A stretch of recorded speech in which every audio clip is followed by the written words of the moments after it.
Boa noite a todos. Nesta segunda-feira, dia 2 de dezembro, nossa última reunião ordinária do ano. Hoje, com a apresentação do confrade Júnior Almeida e do patrono da sua cadeira 14, Ulisses Lins de Albuquerque.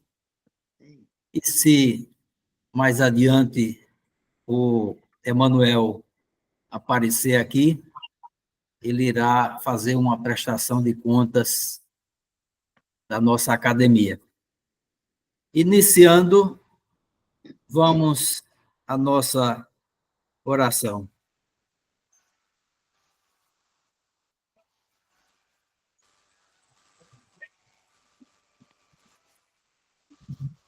Ó Pai de bondade, aqui viemos clamar, que abençoe os passos dessa jornada. Abençoe, Senhor, cada sonho, cada olhar, nos caminhos da cultura, na fé renovada. E, ó Deus, o sertão do Pajeú, a terra de floresta, berço de sabedoria, que a paz prospere tudo o que faz, pela literatura, pela cultura, que seja luz e guia.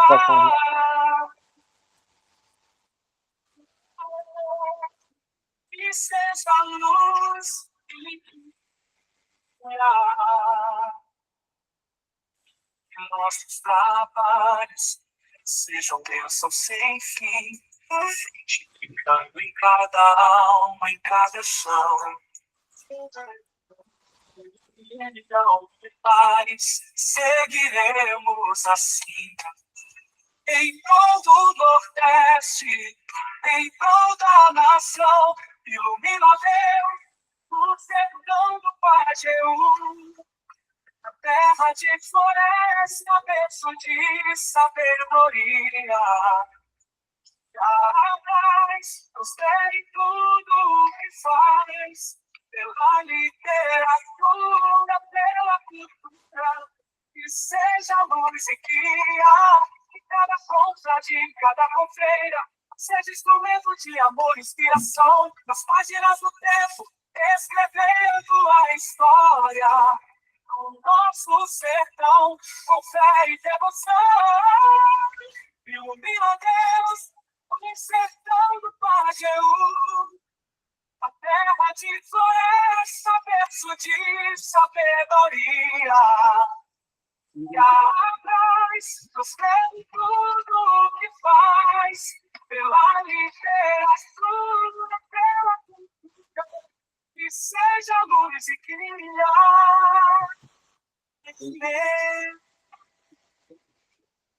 Oh.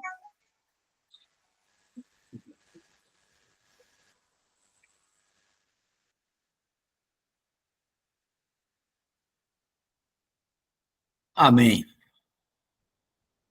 Eu pediria para que todos deixassem os seus microfones fechados, à exceção do Júnior, que, a partir desse momento, vai fazer sua exposição.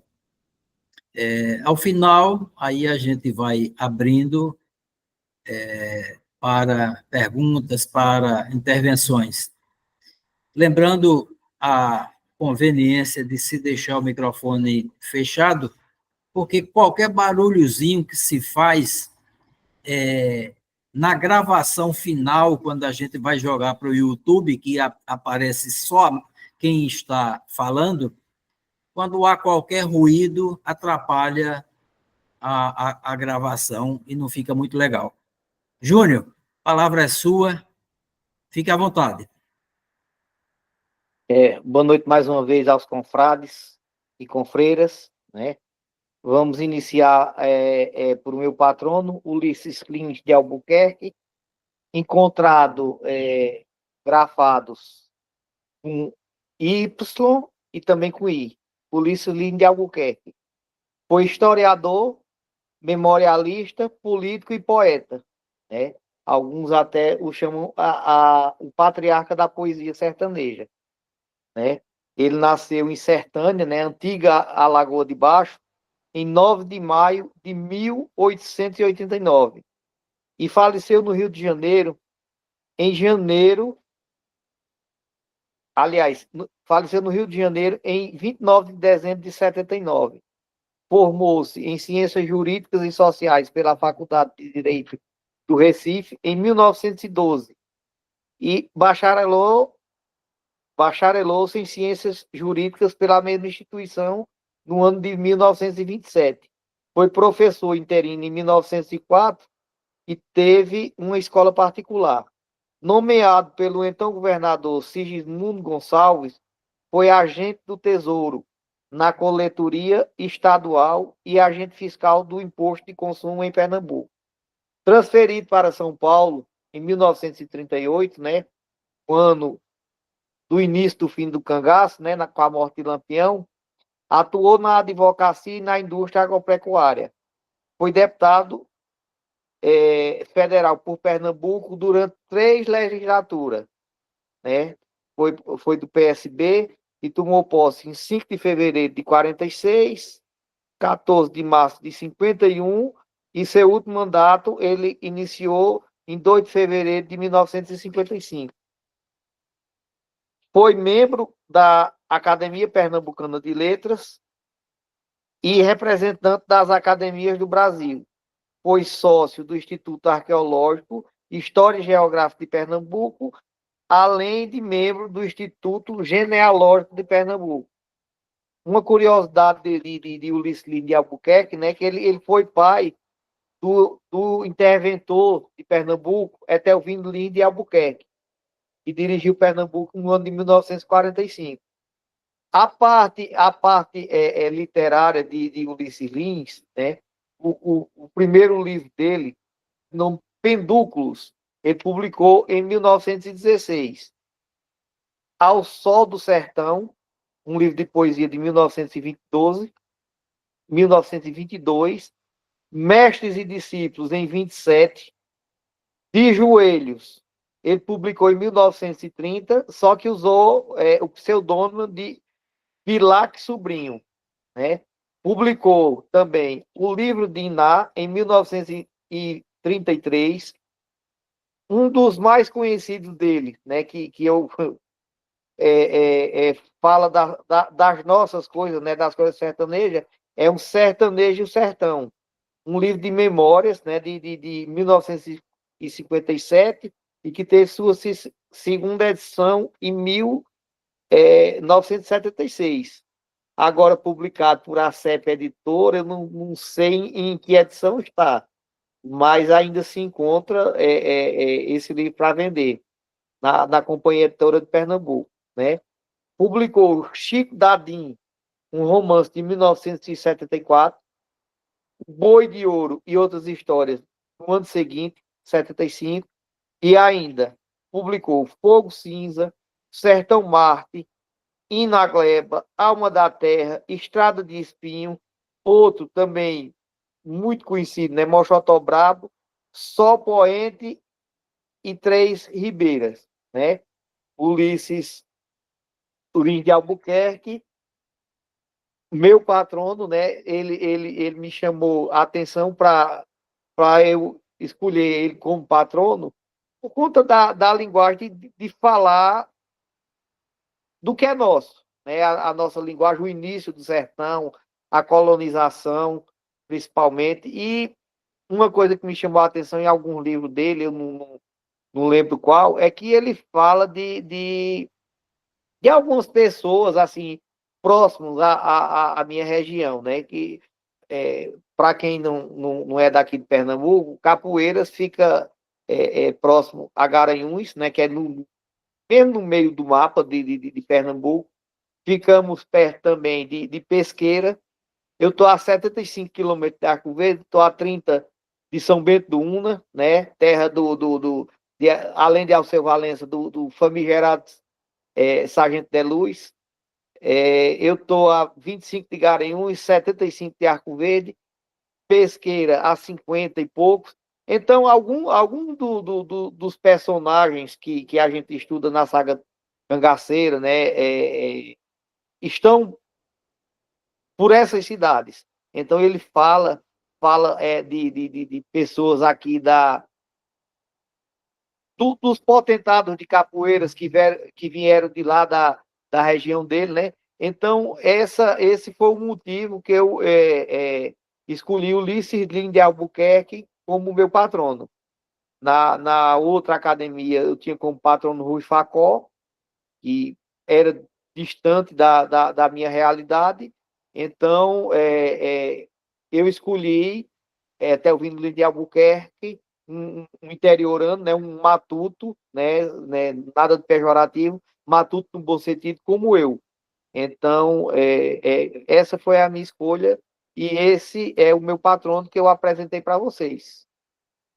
É rapidinho a apresentação do patrono, agora a apresentação minha, né, de Júnior Almeida, né?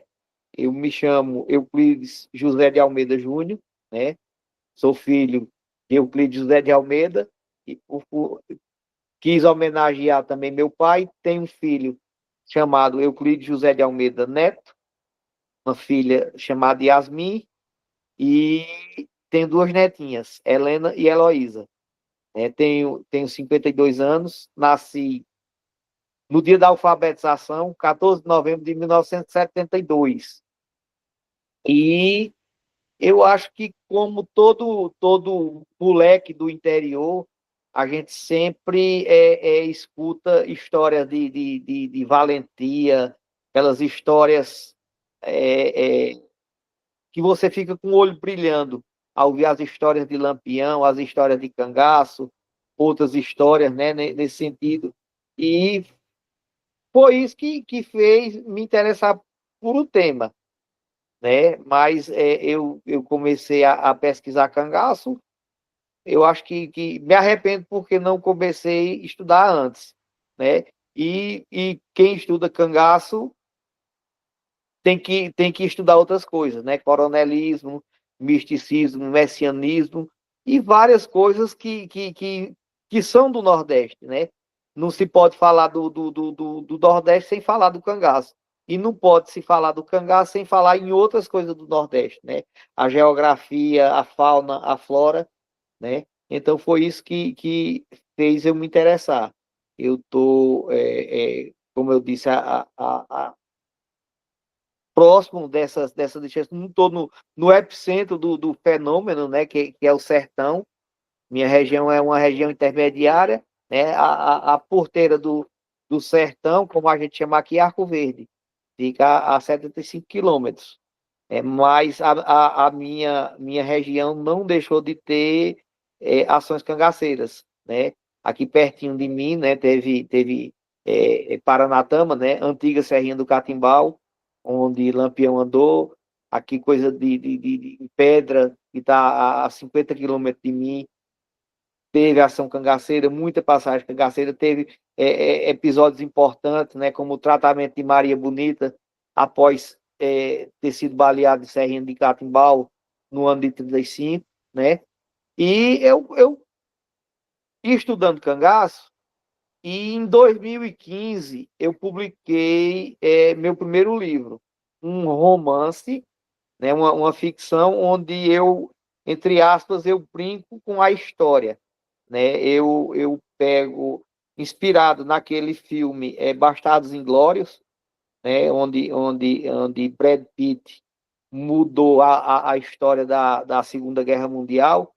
Ele logicamente, né, dentro da licença poética, né, da fantasia do cinema, Hitler e toda a cúpula nazista foi morta, queimada dentro do cinema. Eu acho que vocês conhecem esse filme, é um filme bem famoso, né? Então, eu como sou bem bairrista, né?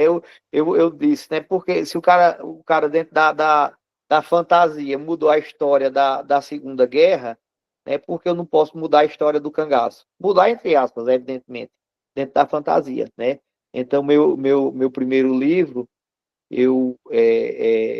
o Lampião Imortal, não é aquele lampião mau que a gente conhece na realidade, é uma espécie de justiceiro que se esconde de cidade em cidade, né, para esconder seu segredo, né? Esse livro, eu antes de mandar imprimir, eu coloquei ele num concurso, né, o Pernambucano de Literatura daquele ano, 2015, recebi menção honrosa, né, como eu digo que bati na trave, eu não, o concurso era dividido por as regiões de Pernambuco e tinha um vencedor geral.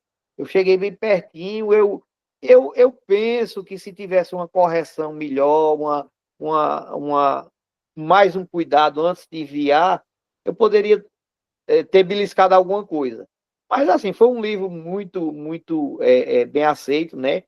Até o pessoal da área do cangaço, que não gosta muito de romance, só gosta de... Tá, tá, tá dentro, né? Da, da história, né? Essa brincadeira no bom sentido, né? De misturar a história com ficção, personagens reais com acontecimentos fictícios. Esse foi o meu primeiro livro. Peguei gosto, não parei mais, né, de pesquisar. E em 2018, eu publiquei esse sim, um livro de pesquisa histórica, onde eu procuro mostrar às pessoas, aos leitores, um pouco do cangaço aqui na minha região. Porque, como se sabe, o cangaço só se fala sertão, sertão, sertão. E não é bem isso, né? Então, eu fiz um apurado, né, de fatos cangaceiros. Minha região, existe uma associação de prefeituras, ela tem 26 municípios, né? Chama-se CODEAN, né? Comissão de Desenvolvimento do Agreste Meridional, que é a minha. Aqui em Pernambuco nós temos o Agreste Meridional e o Setentrional, cuja cidade principal é Caruaru. Então, o Agreste Meridional são 26 municípios. Na época do cangaço era bem menos, né? Porque você, por exemplo, Paranatama pertencia a Garanhuns, Capoeiras pertencia a São Bento, Caetés pertencia a Garanhuns, São João pertencia a Garanhuns. Eu, nesse livro de 2018, de nome Lampião, o Cangaço e Outros Fatos, no Agreste de Pernambuco, eu falo de fatos cangaceiros, de pessoas residentes no Agreste, de 8 municípios, né? Eu falo de fatos em Águas Belas, né? Cujo principal personagem de lá é Audálio Tenório, né? Conhecido poeteiro de Lampião. Eu falo de fatos de uma cidade chamada Angelim, que lá o capitão José Caetano de Melo, um dos maiores volantes da história do cangaço, terminou seus últimos dias de vida por lá. Né? Depois desse livro, nós conseguimos, junto à Polícia Militar de Pernambuco, né, que fosse restaurado o túmulo dele, né? O nono BPM aqui mandou reformar, depois teve uma solenidade de homenagem a ele. A família dele ficou muito agradecida, né? O Zé Caetano, um soldado volante, era de um sítio aqui de Pesqueira, que faz divisa com Capoeiras, né? Nascido em 1872, combateu Augusto Santa Cruz, combateu Antônio Silvino, combateu o senhor Pereira e Virgulino Lampião, né? Então, o capítulo de Angelim fala muito das ações de Zé Caetano, né? E eu falo também em Canhotinho, onde morou lá, dentre outros personagens da saga cangaceira, o senhor Antônio Muniz de Farias, bem conhecido do episódio da Tapera do Giro, né? Creio que todos vocês conhecem. do município de Garanhuns, como eu falo de cangaço, Garanhuns teve um episódio bem marcante, né, conhecido como a Hecatombe de Garanhuns, em 1917, né, quer dizer que é o cangaço antes de Lampião, e cangaceiros e jagunços invadiram a cidade e assassinaram 16 pessoas, né, pessoas poderosas de Garanhuns. Eu falo aqui da minha cidade, Capoeiras, isso bem antes de Lampião, em 1904, foi abatido aqui um cangaceiro famoso na época, né? Citado por Frederico Pernambucano no seu Guerreiros do Sol, citado por Luiz Jardim no livro Maria Perigosa, chamava-se André Tripa, que era alagoano da cidade de Mandaú Mirim, hoje Santana do Mandaú. Faz divisa aqui com Pernambuco, faz divisa com a cidade de Correntes. Eu falo de Paizinho Baio, que atacou São Bento do Una. Nesse capítulo de São Bento do Una, eu entrevistei ao seu Valença para ele falar das impressões dele do cangaço, né? Porque Dr. Décio, o pai dele, foi um dos estudantes da Faculdade de Direito do Recife que esteve em Angicos poucos dias depois da morte de Lampião. E Alceu me disse que quando era pequeno, na fazenda do pai, achava que naquelas serras vinham os cangaceiros sem cabeça. Eu fico imaginando o que o pai dele deve ter falado para ele, né, para o menino, né, que deve ter se assustado com isso. Então, esse foi meu primeiro livro de pesquisa histórica, onde eu falo de fatos cangaceiros, não só do período lampiônico, né, mas o cangaço de maneira geral, até mais antigo, né, como eu citei aqui, o caso da morte de André Tripa em 1904, né, coisa que vem bem antes de Lampião, né, a saga cangaceira. O meu terceiro livro, o pessoal aqui da minha cidade, né, eu sempre eu gosto muito de histórias e causos, né, e o pessoal, eu publicava nas minhas redes sociais, o pessoal gostava, até hoje sabe que eu gosto de história, vem me contar história, né, para ver se eu boto algum parente deles, né, no livro, né, deixar para a posteridade. E o pessoal me cobrava: Júnior, tu publicou um livro assim, um livro de cangaço e de capoeiras, quando sai? Quando sai? Pronto. Em 2020, eu publiquei um livro, né, contando as histórias que tem em toda a cidade do interior, feito a minha, né? A história do Valente, a história de time, a história de festa, a história de briga. E nessa, como não poderia deixar de ser, tem uma história de cangaço, né? Que tinha aqui vizinho ao meu comércio, tem aí numa farmácia, uma moça trabalhava, e o avô dela, e ele era de 1919, sempre contava que Lampião andou aqui disfarçado, civil, né? E morou uns parentes dele, e ele veio. Nesse livro de capoeiras, de histórias e causas, eu publiquei esse texto como causa. Né? Como causa, eu não tenho bem o compromisso com a verdade. Só que depois, com mais elementos, né, com mais pesquisa, inclusive uma notícia de jornal, eu consegui apurar que tudo que aquele cidadão me falava aconteceu. Foi um artigo que fiz na segunda coletânea organizada por Adriano. Então, eu consegui colocar no livro e com fontes, né? O local que Lampião tinha como porto seguro, né? A fazenda Guaribas, aqui 60 quilômetros de mim, isso por estradas convencionais, né? Por meio do mato, bem mais perto. Isso em 34, quando o padre Cícero morreu, os parentes de Lampião tiveram que sair de Juazeiro e saíram andando, né, de cidade em cidade, e passaram os tempos aqui. Esse texto que eu tinha colocado no livro de Capoeiras como um caos, eu coloquei com fontes, né, como um texto de pesquisa histórica na coletânea de Adriano. né? Isso em 2020, né? O livro de capoeiras, né? Pessoas, Histórias e Causas. É meu terceiro livro, né? Assim, para ser sincero, a gente que pesquisa, a gente sabe o pau que leva no lombo quando escreve uma vírgula fora do lugar. Não é, amigo Gilmar? A gente sabe as críticas que sofre, né?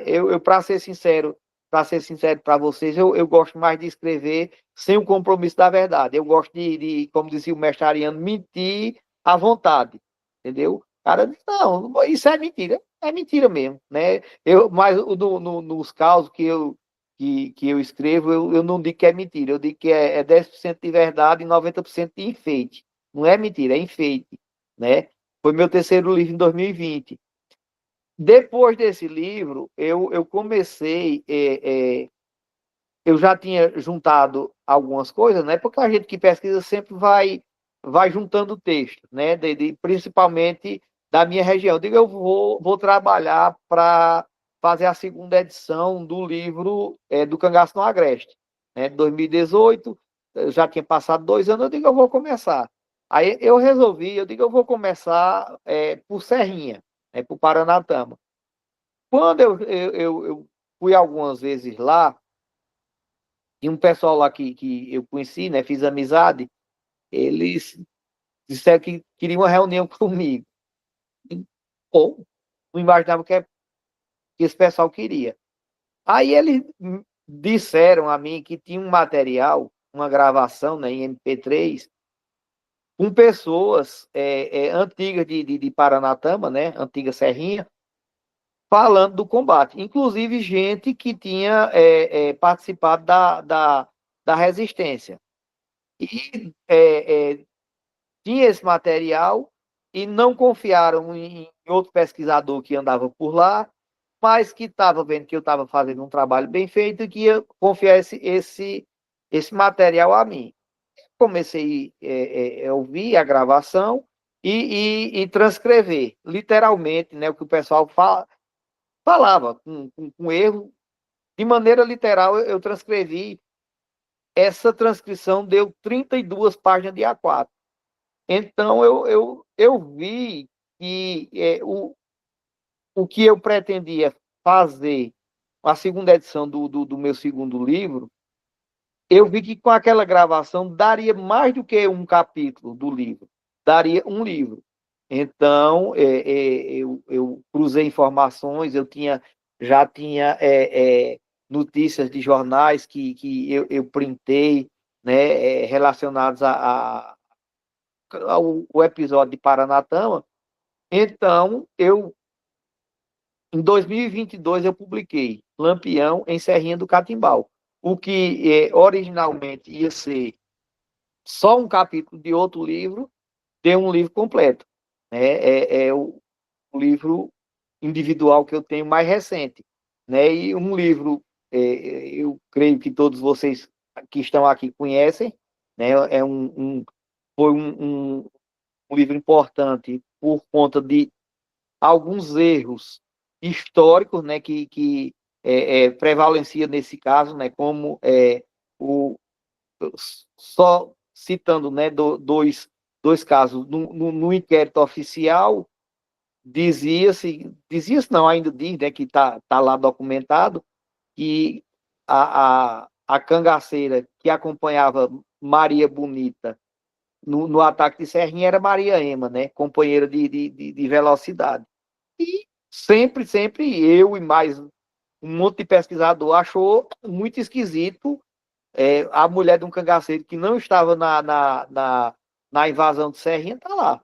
Eu com algumas testemunhas, cruzando informações, e com essa gravação também, né, eu consegui saber e colocar no livro, né, e a mulher que estava em Serrinha do Catimbau, naquele 19 e 20 de julho de 1935, era Inácia das Dores, a Inacinha companheira de gato. Inclusive, ela foi baleada. Já depois desse livro pronto, eu consegui mais 3 fontes, né?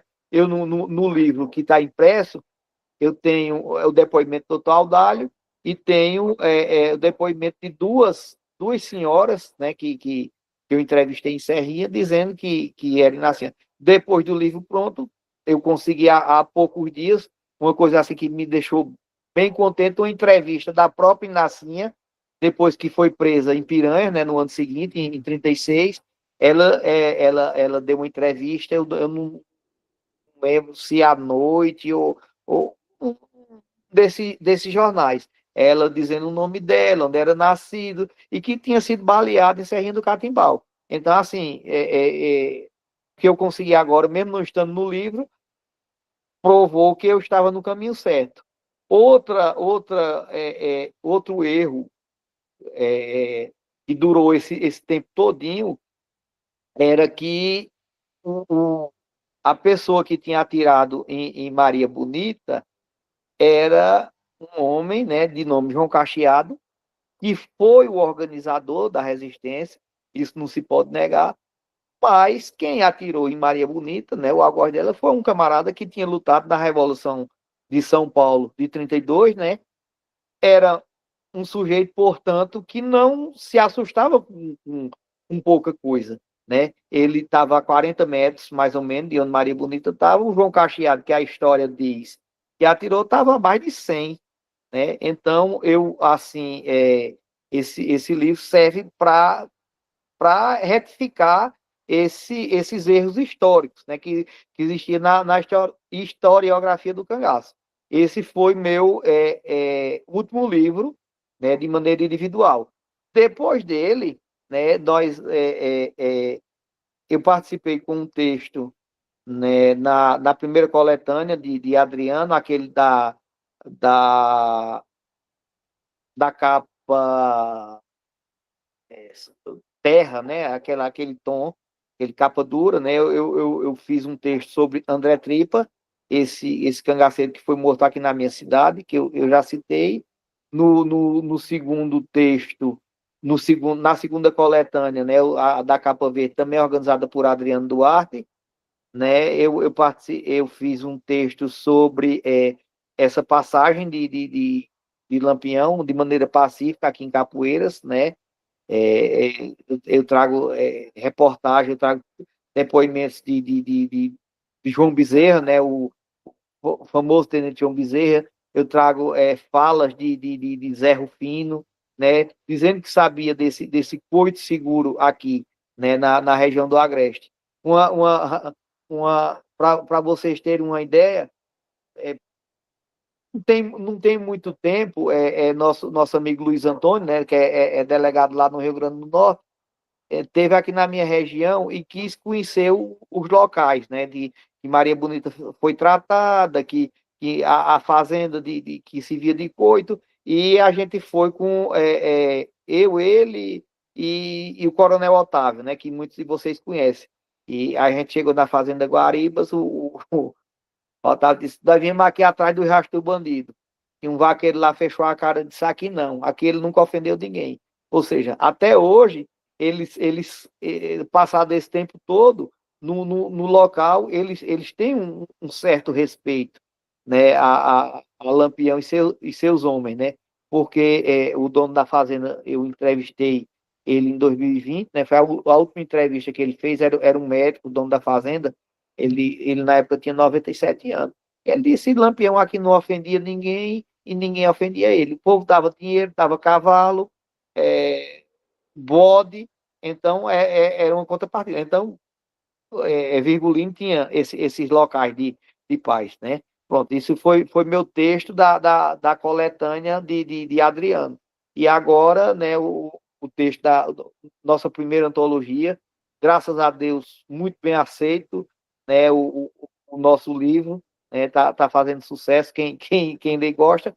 Eu trouxe um texto, né, sobre o misticismo e o sonho do cangaço lampiônico, né? Essas são minhas publicações, né? Como participante de instituições, né, que estudam cangaço, com muita honra e com muito orgulho, eu sou colega de vocês, eu faço parte da Abras, né? Eu e outros somos dos fundadores, né? Nós, eu e mais 6, Leonardo, Adriano, Denis, nós participávamos de outra academia, né? Algumas divergências, rachamos a outra academia e fundamos essa, né? E eu tô muito satisfeito. Eu faço parte também como fundador, né, do Grupo Pernambucano de Estudo do Cangaço, GECAP, né, cujo presidente é o Asterlando Ferreira. Né? Eu fui um dos fundadores da ABLAC, né? Tive a honra, né, na época de ser convidado por o presidente Arquimedes, né? E fiquei até onde deu, né? Eu também sou conselheiro do Instituto Cariri Cangaço, né? Como a maioria de vocês aqui, né? E também sou conselheiro do Borborema Cangaço, né? Essas são minhas instituições, né? Eu sou formado em História, já me formei tarde, né? Depois de casado. Sou pós-graduado em Literatura e Religiões Afro e Indígenas, né? E sou historiador, né? Sou bodegueiro, como eu disse, sou pai de Netinho e sou pai de Yasmin, casado com a professora Ranaíse, né? E esse aqui é amigo de vocês, esse matuto, com muito orgulho, né? E quando me chama de matuto, não é demérito, não, é orgulho mesmo, que eu gosto das coisas do interior, né? Eu disse nessa viagem que eu fui, eu vou para João Pessoa para matar a saudade de quando eu morei lá, para rever meu irmão, mas eu gosto mesmo do interior. Eu gosto do sertão, eu gosto da caatinga. Esse é o companheiro de vocês, o amigo Júnior Almeida. Muito bom, Júnior. Ô Júnior, Oi. o primeiro livro que eu li seu foi o livro de ficção. Isso. O livrozinho mentiroso, bom danado. Ai, meu Deus do céu. Me surpreendeu. Eu sabia que era ficção, mas é uma trama bem interessante que você colocou ali. Muito bom, Ô, muito bom. Leonardo, Sim, uma curiosidade desse livro é porque, assim, até você, para mentir, você tem que pesquisar, né? Porque, assim, nome de arma, nome de cangaceiro, tem que ser uma mentira coerente, né? Aí é, eu pesquisando, aí achei na internet aquele livro de Geraldo Aguiar, né? O Lampião de Buritis. Mas, rapaz, eu desanimei com só a porra. Eu digo, porra, eu tive essa ideia achando que era inédita, o cara já teve a ideia que eu tive. Aí comprei o livro dele. Aí minha surpresa foi que ele escreveu o livro tentando vender a verdade dele.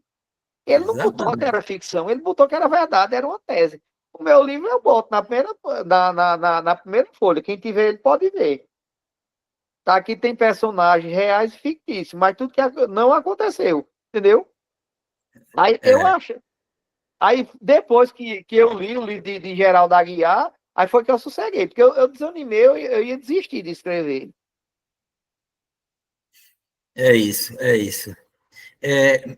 Gilmar levantou primeiro a mão, não foi, Gilmar? Fica à vontade. Pode abrir seu microfone.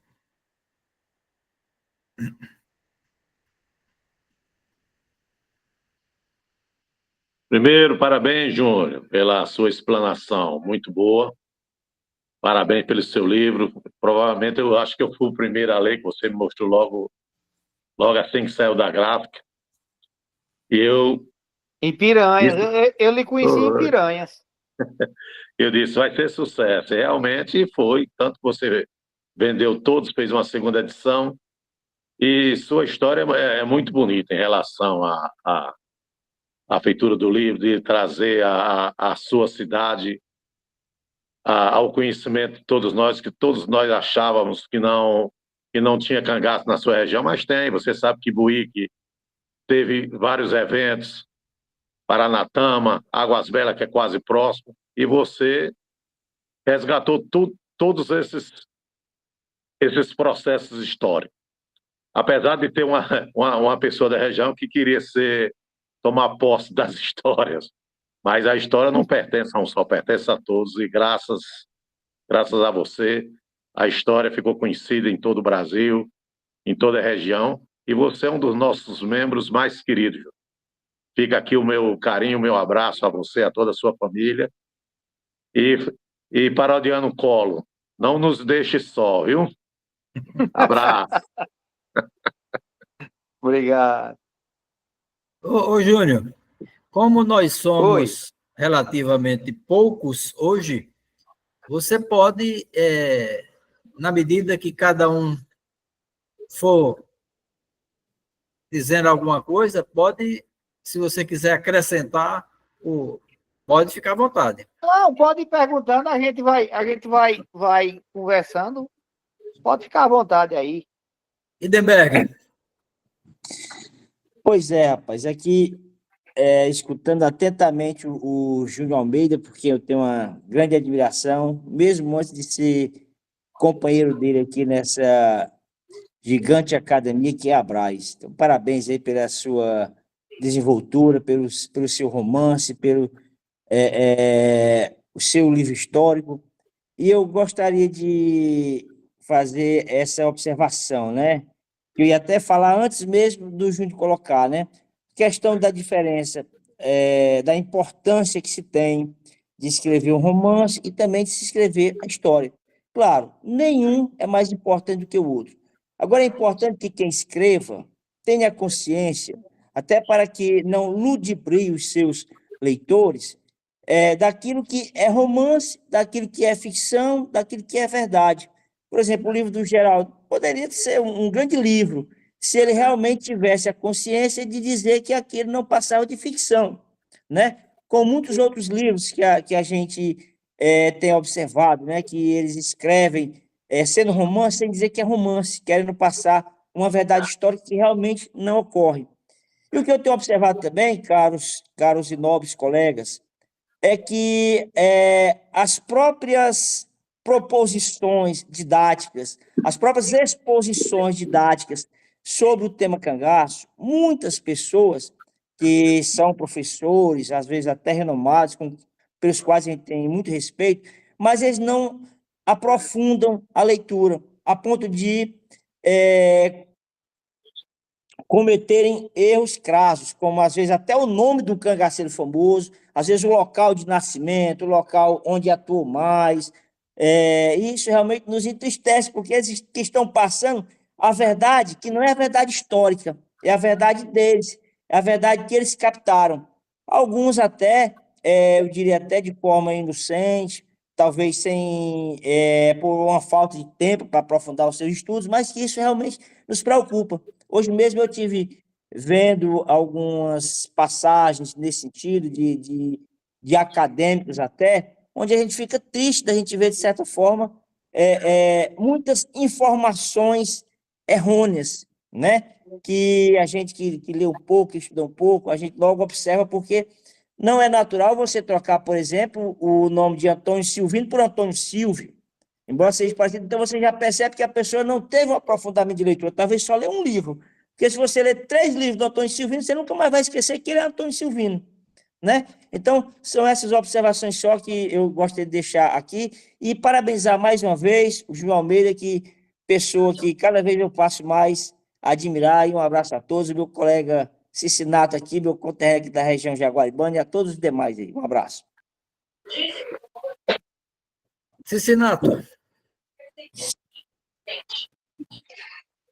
Boa noite a todos os confrades e confreiros da Braz. Essas reuniões ordinárias, presidente, para mim são uma verdadeira aula, né? Para mim são uma verdadeira descoberta, né? Eu estou aprendendo cada vez mais como acadêmico, né? Eu queria parabenizar o Júnior Almeida, dizer, Júnior, que quando eu comecei a estudar o cangaço, a gente tinha assim uma forte ligação assim com os estudos aqui referentes ao Ceará, Paraíba, Bahia, né? eu cheguei a ler todos aqueles livros clássicos sobre o cangaço, mas escritores como você mostraram que realmente existe uma complexidade muito grande nesse assunto, porque havia uma lacuna a respeito, por exemplo, do cangaço na região do Agreste. Né? Pouco se falava desse cangaço, desse fenômeno aí no Agreste pernambucano. E escritores como você, né, que tiveram esse trabalho todo, esse trabalho árduo, e completaram essa lacuna e fizeram com que isso fosse, né, fosse deixado de lado, isso já passa a ser uma coisa assim já secundária, porque hoje não se pode negligenciar, não se pode deixar de lado essa rica história do cangaço no Agreste pernambucano. O fenômeno, os fatos que aconteceram em Serrinha do Catimbau em 1935, né, são um capítulo interessantíssimo, um capítulo muito expressivo da história do Lampião, e onde ele foi, né, teve o seu ocaso, né, quase seu ocaso, e eu tive, assim, quando eu estava escrevendo sobre o Lampião, para fazer aquele livro da Misteriosa Vida do Lampião, eu fiz muitas pesquisas no arquivo do Pernambuco, aqui do Recife, lá no bairro Santo Antônio, né, não é isso? E eu tive contato com muitos livros da época, muitos jornais da época, de 1935. Muitos fatos, muitos fatos narrados ali. A gente tem que levar em conta que os jornais sempre têm uma linguagem assim, muito, né, distorcida da realidade, né? Mas um fato que não pode ser negligenciado por qualquer estudioso do cangaço, né? Aquela perseguição que se fazia com a polícia do Manuel Neto, né? Aquela coisa toda. E eu parabenizo, eu tive realmente o contato, eu tenho dois livros seus aqui, e li rapidamente, livros muito bons de ler. Parabéns ao confrade Júnior Almeida, e parabéns à Abraz, né, por tê-lo aqui como acadêmico. Muito obrigado. Obrigado.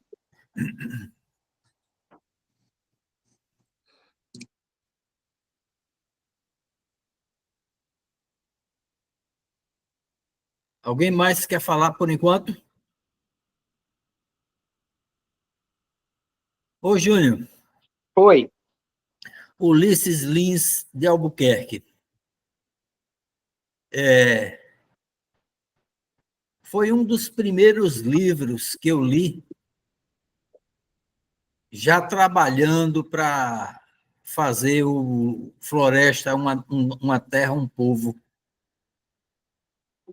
E lá, Ulisses Lins, ele foi praticamente contemporâneo do meu avô. Ele, inclusive, dedicou um dos livros, quer dizer, fez o autógrafo para o meu avô. Não me lembro qual deles, acho que era Um Sertanejo e o Sertão. Num daqueles livros, que tem Moxotó Brabo, Um Sertanejo e um Sertão, Três Ribeiras, que inclusive foram, digamos assim, publicados num volume único, né? Acho que pela CEPA. Num desses, Ulisses Lins fala dos valentões.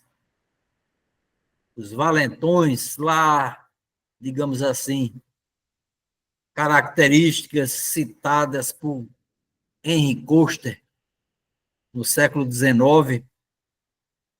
E um desses valentões citados por Ulisses Lins, eu copiei dele, inseri no meu livro.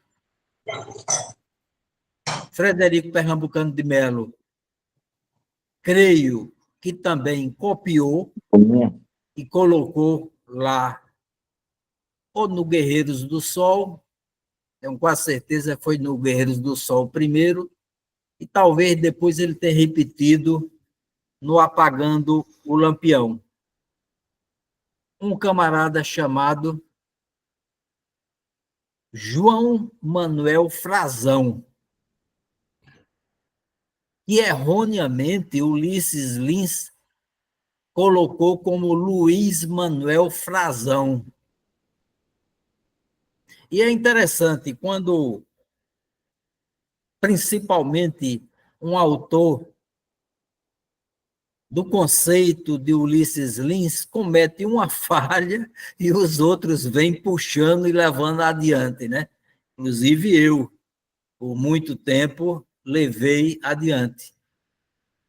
Somente quando eu fui lançar a segunda edição do Rebelião da Serra Negra, que aí eu lancei com outro nome, a Revolução Praieira no Sertão, é que eu, tendo acesso a fontes primárias, ou seja, no caso, aos jornais da época, e a época que eu estou falando é 1848, 1849, é que eu vim descobrir que não se tratava de Luiz Manuel Frazão, e sim João Manuel Frazão, um personagem realmente, digamos assim, até violento, ligado aos Pereira de Serra Talhada, ao Manuel Pereira da Silva, ao Simplício Pereira da Silva. Camarada, para topar qualquer parada, quer seja para o bem ou para o mal. E no meu livro, A Revolução Praieira no Sertão, eu tive a oportunidade de corrigir. Simplesmente se mencionava o nome do Luiz Manuel Frazão, mas não se dizia nada mais a respeito dele. E no meu livro, eu não só corrigi o nome, mas trouxe praticamente a história do João Manuel Frazão. Então, Gominho, a história é assim, ela vai aparecendo. Às vezes a gente escreve um determinado fato com as informações que a gente tem, e mais adiante a gente cai na mas realidade, e a verdade aparece, né? a gente descobre novas informações, e eu acho que não tem coisa melhor do que a gente corrigir um erro, principalmente quando esse erro é nosso. O compromisso com a verdade, eu acho que é importantíssimo para todos nós que nos dispomos a escrever para a posteridade. Repito, uma coisa é a história, outra é a ficção. E como bem o confrade Cincinato falou, ou foi o Idenberg, você deixando claro que se trata de uma ficção é uma coisa. A outra é você ter o compromisso com a verdade quando você está passando a história da forma que você entende verdadeira. Denis.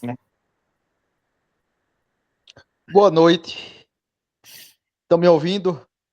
Perfeito, Denis. Eu tive aqui um acidentezinho com o meu fone de ouvido e o microfone, eu fui me baixar, enganchei numa cadeira, levei, metade do fone foi embora. E aí, por isso eu estou perguntando se estão me ouvindo bem. Tá bem, tá bem. Júnior, Oi. o Ulisses Lins, ele se diz descendente do Manuel Pereira da Silva e também do Joaquim Nunes de Magalhães, né? E eu digo se diz porque eu desconheço a genealogia dele, né? Então eu estou dando apenas uma atribuição que ele mesmo diz. E pouco tempo depois do finalzinho ali da questão dos Pereiras com Carvalho, ele chegou a entrevistar pessoas que realmente tiveram envolvidas ali na questão, né? E pessoas que eu talvez jamais tivesse acesso por ser da família adversária, né?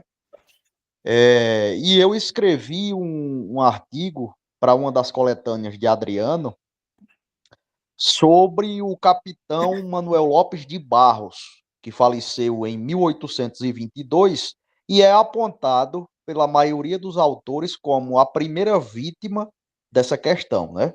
E eu, no meu artigo, eu defendo que não, que aquilo ali é uma questão separada, que aquilo ali foi um acontecimento separado da questão e que a questão não especificamente deriva daquilo, né? E Ulisses Lins, ele publicou um livretozinho e depois, quando ele publicou Um Sertanejo e o Sertão, ele colocou esse livretozinho como um anexo. É interessante isso, porque eu só conheço esse livreto na primeira edição. Nas outras edições, principalmente aquele livro que vem 3 em 1, né, que é Um Sertanejo e o Sertão, Três Ribeiras e Mochotó Brabo, não tem esse encarte. E aí ele pergunta para um deles lá, era um dos principais, um dos cabeças dos Pereiras, se tinha a ver com o capitãozinho. E ele diz que desconhece isso, que a causa da questão era os atos feitos por Antônio Quelé, o início, né, por Antônio Quelé, aqui entre São José do Belmonte, que foi quando o delegado tomou as armas dele, e Serra Talhada, que foi quando Antônio Quelé matou seu delegado, né? E aí foi uma informação preciosíssima para esse artigo que eu fiz, tentando provar, né, demonstrando que essa questão não é tão antiga assim, né? Alguns dizem até que veio de Portugal, mas não, que eu defendo que ela não é tão antiga assim. E outra curiosidade sobre o é que eu adquiri um livro dele sobre poesia. Eu não lembro agora qual dos livros é. E quando eu abri o livro, eu vi na primeira página uma dedicatória para a neta dele, com todo carinho, com todo amor. Rapaz, quando eu vi aquilo, eu digo, caramba, a neta se desfez desse livro, de Ulisses Lins. Isso me deu assim um misto de revolta com tristeza tão grande. Até hoje eu tenho guardado aqui. Mas se eu Né? tiver oportunidade, Ao Sol do Sertão, não, Denis? não Ao Sol sei, do Sertão, de eu não vou lembrar. 1922. Eu não vou lembrar porque eu tenho vários livros de poesia dele, né? Eu até nem gosto muito de ler poesia, mas como é de Ulisses Lins, eu não posso deixar de ter, né? Mas eu acredito que pelo sentimento que eu tive, se eu tiver a oportunidade um dia de encontrar com ela, eu devolvo esse livro a ela. E talvez eu até puxe a orelha, eu digo, mas não se desfaça mais não disso aqui, porque seu avô foi uma pessoa tão importante para o sertão, mas isso me deixou, nunca, não esqueço disso, mais nunca. É isso. Perfeito. É, em cima das palavras de Leonardo, né? Essa questão de retificar erros históricos, né? Aqui na minha praia, vamos dizer assim, né? O que eu pesquiso, Serrinha do Catimbau, se vocês pegarem vários e vários livros, né? Que não seja o meu de Serrinha, vocês vão ler que quem atirou em Maria Bonita foi um cidadão chamado João Cacheado, né? Eu, por sorte, nas minhas pesquisas, eu consegui encontrar um homem, um cara que eu digo que foi ele que entronchou a história, né? Porque ele morava numa vila de nome São Serafim, que fica coisa de uma légua e meia de Paranatama, né? Da terra do Catimbau. E o que esse camarada fez? Ele era comerciante. 4 dias depois, né, dia 24 de julho de 35, ele estava em Recife.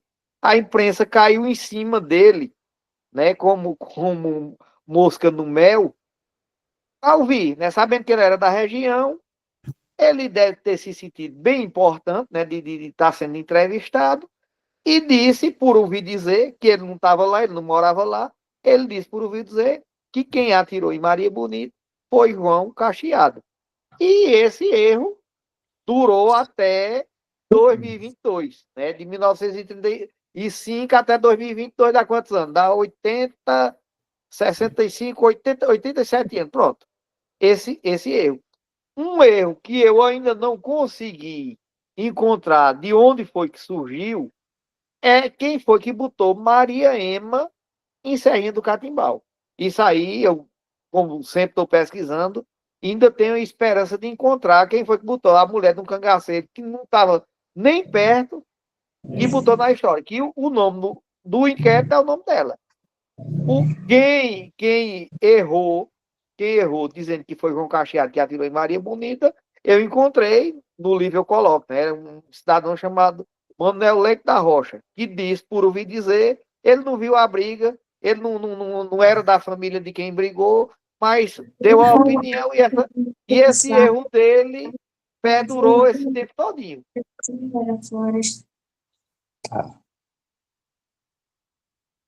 Idenberg voltou a levantar a mão. Exato, presidente. Só para fazer aqui mais um reforço aqui, há uma questão muito sensível que o nosso amigo Denis colocou, né? A respeito das dedicatórias.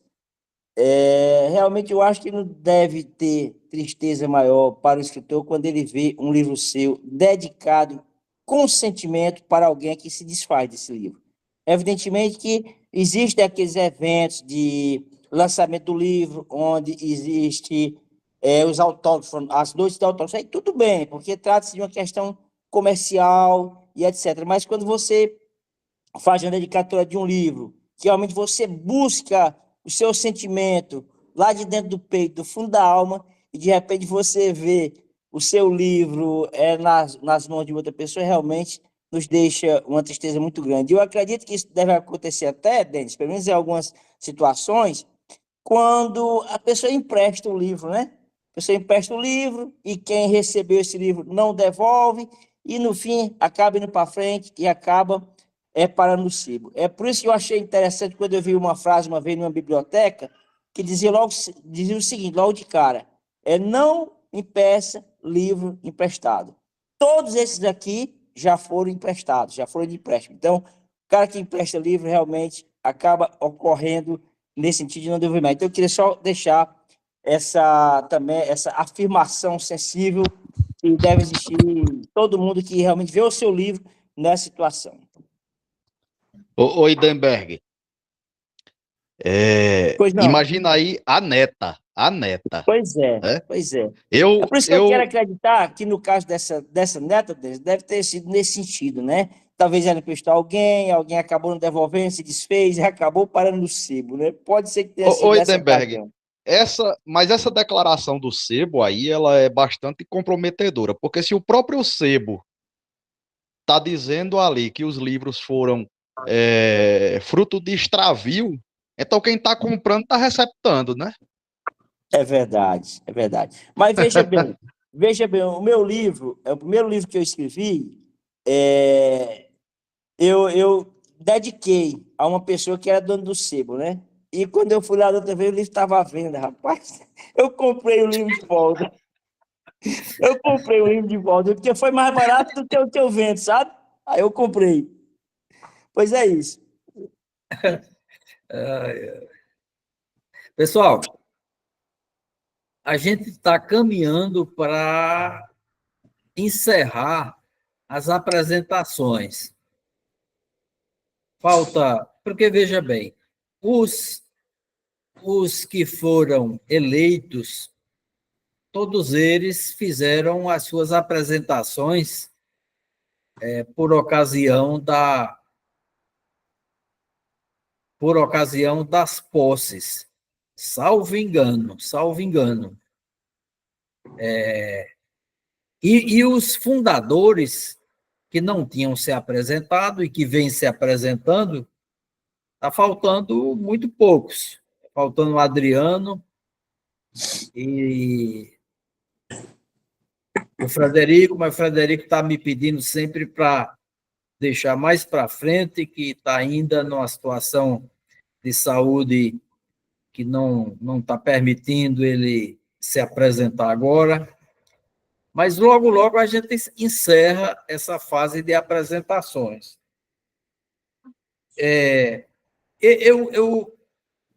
Eu penso que seria interessante que a gente iniciasse, daqui a pouco, né, nas nossas reuniões mensais,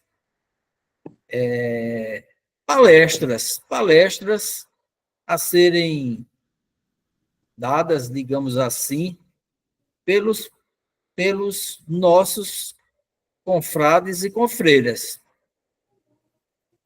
Agora, restrita só a gente ou aberta aos demais? não, em princípio, a nossa, digamos assim, você fala aberta para outras pessoas ouvirem ou os palestrantes qualquer Não, que não, aberta para outras pessoas que não sejam da academia ouvirem. Os palestrantes, Isso, exatamente, o pessoal da exatamente. academia, né? Os dentro da academia, aberta aos demais, né? Isso, essa seria a ideia que eu estou colocando. A gente fazer palestras, mas com a divulgação do link para os próprios acadêmicos encaminharem para os seus grupos e quem quiser acompanhar, acessa e acompanha. Agora, para isso, a gente precisaria ter a disposição dos confrades e a disposição no sentido de... Porque, às vezes, a pessoa fica meio acanhado, dizer, não, eu tenho aqui um tema que eu poderia fazer uma explanação, uma palestra, e fica talvez acanhada,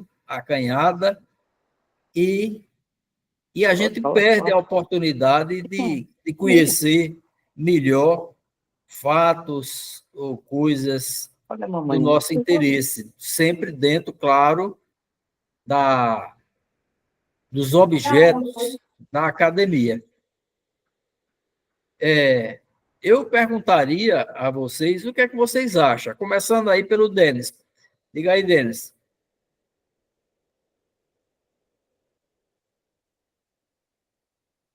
Denis? Levantou a mão?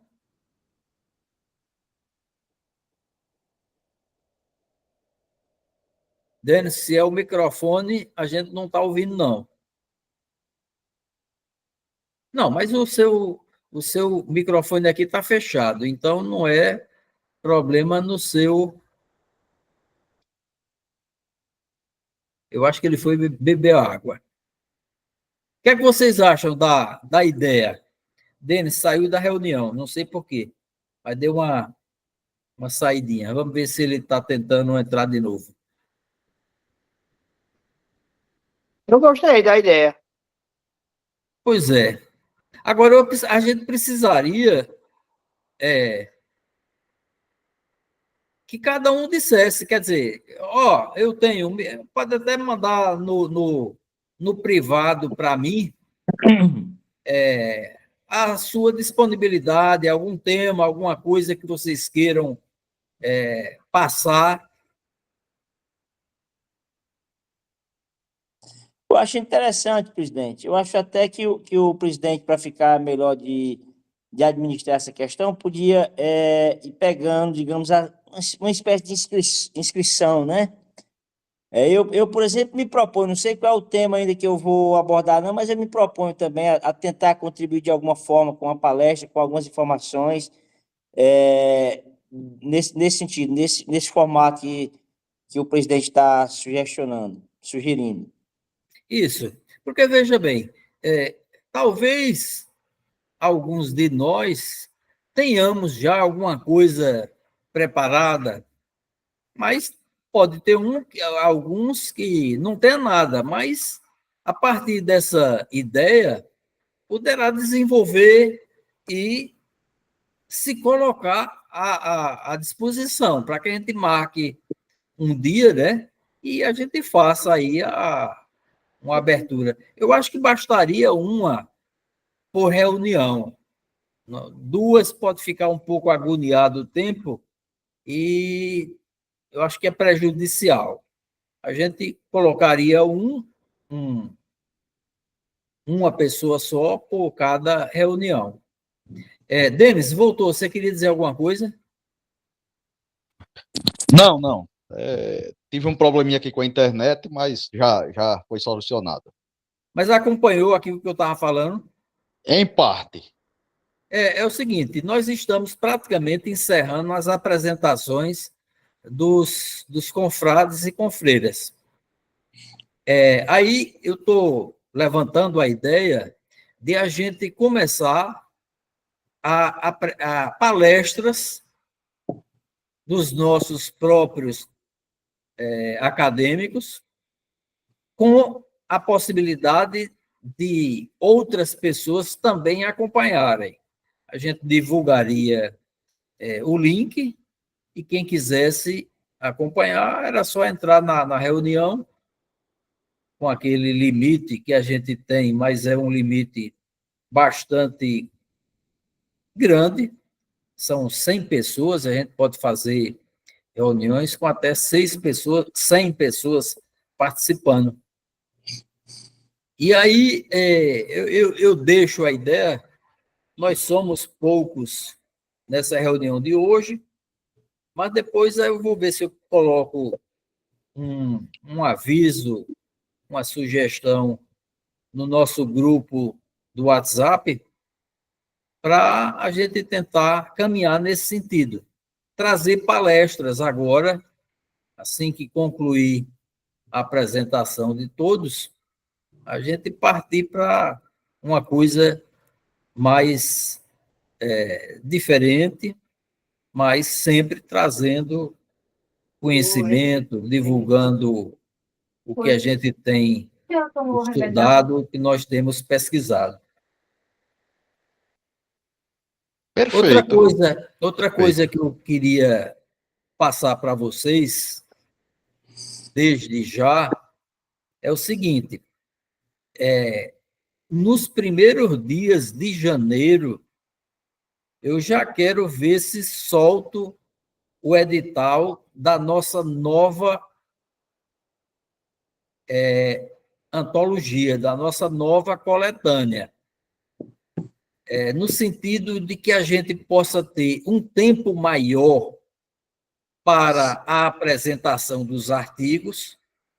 Naquela anterior foram 3 meses, a gente ainda jogou um pouquinho mais, uns 10 dias para frente, mas eu queria ver se agora a gente dava um período um pouco maior para ver se a gente consegue fazer a publicação no mês de junho do próximo ano, para fazer um lançamento em julho. Em julho, o tempo está menos quente, a gente pode fazer isso numa reunião presencial, uma solenidade, uma coisa desse tipo, juntando, inclusive, a possibilidade de algumas palestras, junto com o lançamento da antologia, da coletânea, de maneira que fiquem na expectativa.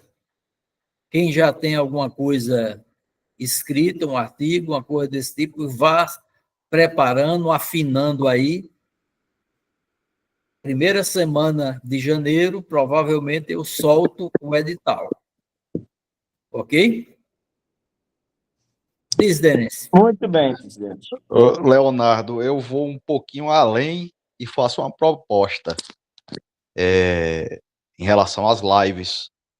que não só os confrades façam, mas que também possam convidar algumas pessoas para ajudar ali, dar um depoimento, fazer mais ou menos como nós fizemos naquele dia com o Cláudio Correia, né? Ah, sim, claro. Ô, Denis, falar em Cláudio Corrêa, eu já dei um toque com ele. A próxima live que eu pretendo fazer em Floresta, com o Cláudio, é sobre secas. As secas. O Cláudio tem uma visão bastante...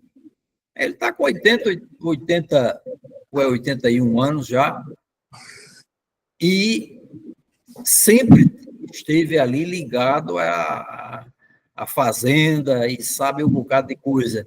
É aquele cara que sempre está olhando para o céu, tentando adivinhar qual é o dia que a chuva chega. E a gente pode fazer uma nova live com ele. Lembrando que a nossa que a gente fez já está pertinho de 500 acessos no YouTube. Infelizmente, nós perdemos um forte candidato a participante de uma live nossa, né? Infelizmente. Agora, nessa nova live, aí a gente... inclusive, eu já falei com o Cláudio, ele topa. Eu disse a ele só que a gente ia demorar um pouquinho, para não ficar muito em cima dessa que a gente fez. Mas aí participaria novamente eu, você, Cláudio, e talvez a gente pudesse levar seu pai. Naquele dia ele não pôde. Eu acho que para conversar sobre seca, eu acho que dá para a gente fazer uma live bem interessante. O mais interessante são as diferenças de manejo, porque eu acompanho a lida lá da Água Branca e ouvindo o Cláudio, eu vi coisas muito diferentes umas das outras, né? É muito interessante isso aí para o pessoal saber que não existe só uma forma de lidar com o gado, não existe só uma forma de lidar com a seca, não existe só uma forma de negociar, são várias formas, né? E pelo menos quando o Zinho, aquele rapaz lá do Rio de Janeiro, veio fazer o trabalho aqui, ele ficou um pouco admirado lá com o trabalho lá que papai faz, porque ele disse que achou diferente do que ele já tinha visto, né? Da maioria do que ele já tinha visto. Então é interessante, são essas nuances aí, né? Eu acredito, viu, presidente, pelo histórico, pelo o trabalho que tem sido feito, pelos livros que tem escrito, eu acredito que o nosso colega Cincinnati, ele poderá contribuir muito também nessa seara, dessa temática, sabe? Porque realmente o trabalho dele é muito voltado para as secas. Talvez mais aqui no Ceará, mas acredito que seca em todo o Nordeste é muito parecido, né? Talvez até uma visão diferenciada, como a gente quer se colocar, mas não sei, ele está aqui presente, ele pode se pronunciar também, se for do interesse dele, mas acho que ele pode contribuir também numa live dessa, que certamente será muito interessante. Veja bem, eu inclusive já tinha pensado nessa possibilidade. A experiência que a gente teve na outra live que fizemos com o Cláudio, eu esqueci de pedir ao pessoal para manter os microfones fechados para não atrapalhar, e aí teve algumas coisas que não ficou legal. Uma pessoa prima aí do Denis querendo perguntar fora de hora e não ficou legal. Mas nós podemos fazer o seguinte, só a ideia, né? Além do Cláudio, eu, o Denis, o pai dele, se for o caso, a gente abrir o microfone para algumas pessoas, por exemplo, com o Cincinato, para ele também interagir a qualquer hora, deixando os microfones dos demais fechados. Mas a gente poderia escolher uma pessoa, 2 ou 3 no máximo aí, para interagir durante a palestra, entendeu? Durante a live. No final, aí abre para todos, para ficar a coisa bem mais fácil de você administrar. E depois, quando você vai jogar no YouTube, não ter aqueles cortes que não ficam legais. Presidente, eu agradeço aí pelas palavras, viu? Eu estou à disposição aí da Abras, né, o que eu puder, eu sou apenas um humilde pesquisador, o que eu puder ajudar, eu estaria aqui à disposição de vocês. Tranquilo, tranquilo. Quando chegar na hora que a gente estiver preparando, aí a gente se fala e organiza. Denis, você levantou a mão de novo, não? Não, só tinha esquecido de baixar. Ah, certo. Ok. Bom, nós deveríamos ter a apresentação do Emanuel da nossa prestação de contas. Ele não, por algum motivo, ele não pôde estar aqui e a gente deixa essa parte para uma próxima reunião nossa. Alguém mais quer dizer alguma coisa? Eu só quero, eu acho que a gente não se encontra mais esse ano ainda. Acho que não, né? Eu estava tentando, porque a coisa ficou em cima demais e complicou um pouco. Eu estava tentando ver com um camarada lá de Floresta que organiza um evento com os vaqueiros, agora em dezembro, para ver se a gente conseguia, na véspera desse evento, a gente conseguir levar o pessoal dos vaqueiros e os acadêmicos que pudessem comparecer ao auditório lá da Câmara de Vereadores. E o meu sonho era levar o Frederico Pernambucano de Mello para fazer uma palestra a respeito daquela história dos vaqueiros que ele escreveu e que é o primeiro artigo da nossa antologia. Mas ele me disse que ainda não está em condições de fazer uma apresentação dessa. Problema de saúde, e aí complicou. Mas pior do que isso foi o evento de Floresta, que a pessoa que organiza me disse há uma semana atrás que não vai ser possível mais fazer, porque não conseguiu ou patrocínio ou as pessoas para ajudarem ele no evento, de forma que ficou complicado. Eu tentei ainda ver a possibilidade de fazer um evento mais simples em Floresta no dia 14 de dezembro. O que é que eu tinha imaginado?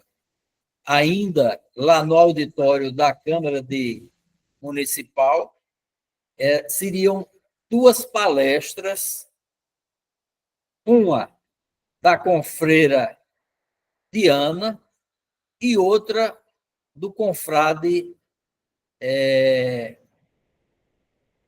Wesley. Um repeteco das 2 palestras que eles fizeram lá no Cariri Cangaço, João Pessoa. Daria muito bom e uma ótima oportunidade para a gente voltar a fazer uma reunião presencial lá em Floresta. Mas Diana tem compromissos, e compromissos que não dá para ela se desvencilhar, porque diz respeito, inclusive, a uma homenagem que ela deverá receber nessa data lá em Triunfo. E o Wesley, embora eu tenha mandado a mensagem para ele, até agora ele não me respondeu. De maneira que o tempo vai passando e ficou complicado para a gente conseguir, agora no mês de dezembro, um encontro nosso. Cicinato, levantou a mão de novo? Cicinato? Célia? De antemão, eu já quero desejar um Feliz Natal para todo mundo, né? Um ano maravilhoso. Estamos juntos, viu, Gominho? Estamos juntos na caminhada, que depender de mim. Eu sou muito feliz nessa academia, né? Um ciclo de amigo. Parabéns, Júnior Almeida, por suas palavras. Eu amo você e sua família, viu? Quero um bem danado a você. Até me emocionei, viu? Eu desejo a Recíproco, todos, Célia, é recíproco, viu? eu desejo A a gente, todos a um gente Natal gosta muito de maravilhoso. você também. Você sabe É, disso. eu sei.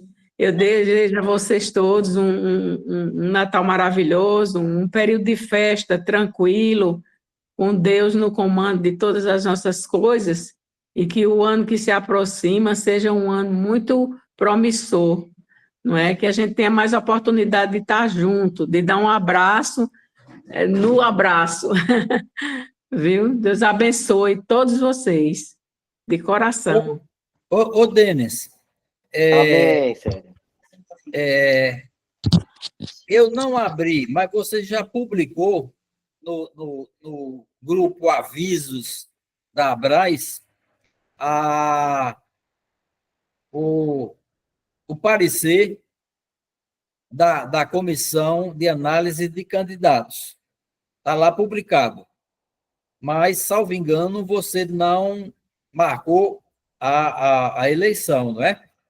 Não, não marquei. Ok, ok. Vamos ver se a gente já marca essa eleição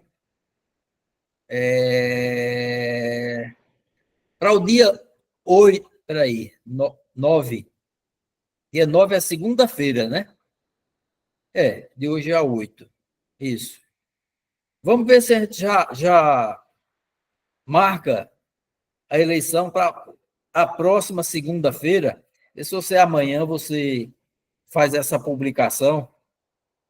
Tá certo. Eu tinha pedido que você, se possível, soltasse um resumozinho, ou, se não tiver resumo, grandinho mesmo, dos currículos de cada um dos 4, para a gente relembrar quem é cada um. E quem Pronto, indicou cada um eu vou também. republicar os 4 currículos dos 4, né? Pronto. E quem E tem indicou? mais, quem indicou. Que eu acredito que quem indicou a maioria ali, pelo menos os 4 foi Adriano. Todos? A Não, maioria foi. tem não. Eu me lembro que tem um do Leandro, um ou dois. Tem o Wilson Presidente também Seraine. tem um do Souza Neto. Souza Mesmo, Neto tem Bosco, é Souza Neto. nosso amigo Bosco André. Bosco, Souza Neto. indicou Bosco André.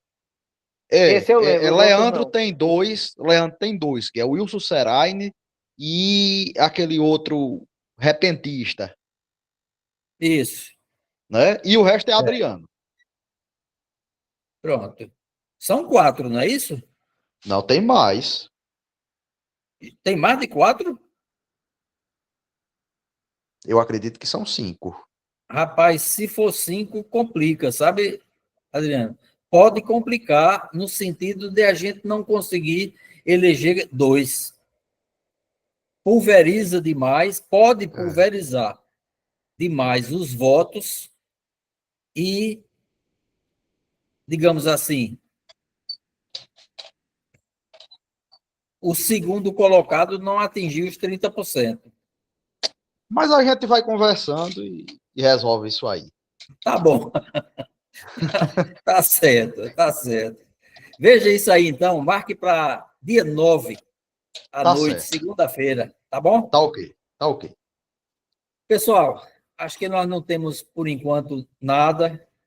Agradeço a participação de todos. Tenhamos uma boa noite e nos encontraremos em breve na eleição. Ok? Boa Se Deus noite. Um quiser. abraço Se a Deus todos. Até quiser. a próxima. Fiquem todos com Deus. Boa noite, turma. Um abração. Boa noite, um abraço para todos.